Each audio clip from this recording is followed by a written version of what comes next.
dito kagabi. Madilim eh. Sobrang dilim.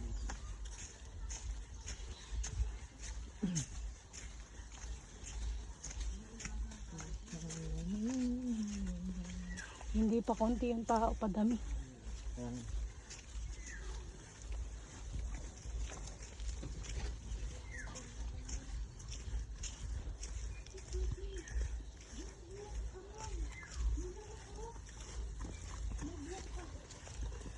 Por favor.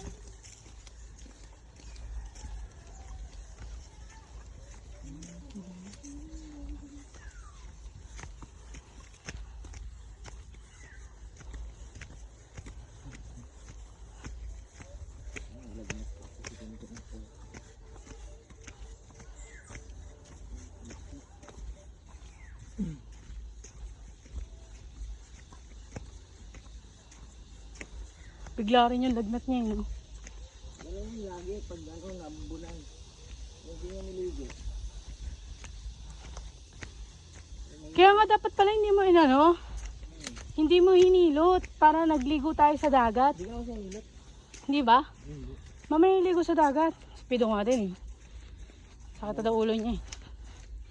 Sabi ko, ligo muna, mamaya ka na minom ng gamot. Ano ko lang yung mga kamay saka paa para makiramdam ba? Maramdam ng masarap na paramdam. Yung mint. Ah.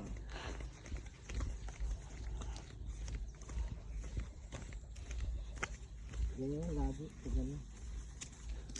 Tignan. Ang bunot. Parang kaso agad. May ilang resistensya yan. Kita, hindi nagpuputas yan. Yun nga eh. Naiisip ko kagad bigyan na ng orange basahan ah. Kaya lang ayaw niya nun, vitamin C. Dalandan nga, ayaw niya eh. Hindi yan. Walang ano yung prutas na kinakain. Tapos ang pagkain pa yung prutas. Pili lang yung gulay. Puro karne. Yun lang. Kaya pag may mga ganyang ano, prutas, takot agad lagnat.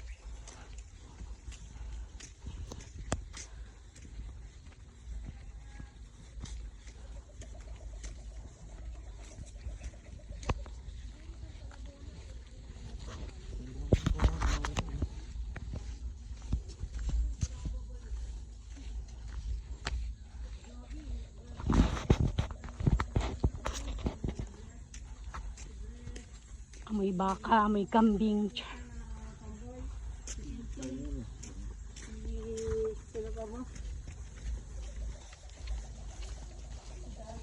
Naano ko kasi, gusto ko maligo, magdadagat kasi para kahit paano pauwi na tayo eh. Ang problema kasi yung pagbanlaw, 'di ba? Unlimited oo, kaya lang may naka Pag binubusan, mabuhangin yung ano. oo, may buhangin yung ano. Gawin ka lang talaga dyan. Magsabong ka lang dyan. Sabong ka na lang ulit sa tiyan. Kumari lang yung dyan. Ay, gago. Oh, puro buhangin lang din naman dun sa may ano eh. Kaya yung tiyan, malinis ko. Ay. Madulas. Ay, gago. Dito ka. Huwag ka dyan. May nadulas siya ata dito kagabi. Sabi nga, nag-ikwento sa akin ni Jared. May nadulas daw dyan.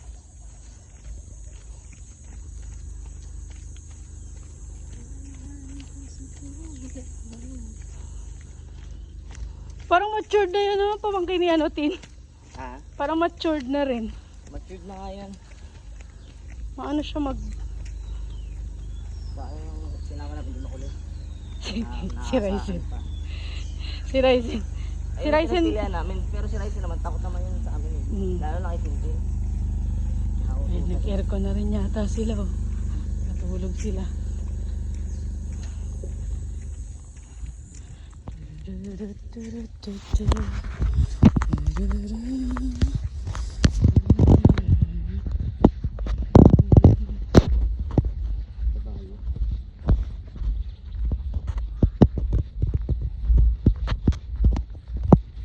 Pumasok dito, akalain mo walang dagat eh. Dagat pala. kasi bundok na yun, no? Palayan. Kadalasan yun, palayan. Wala naman dagat talaga.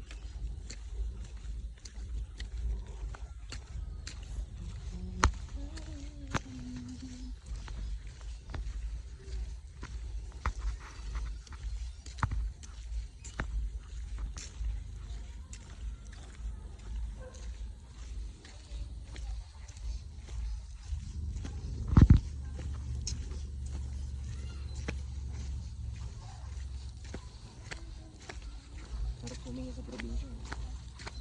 Amoy pa lang. Kahit medyo amoy yan. Amoy baka.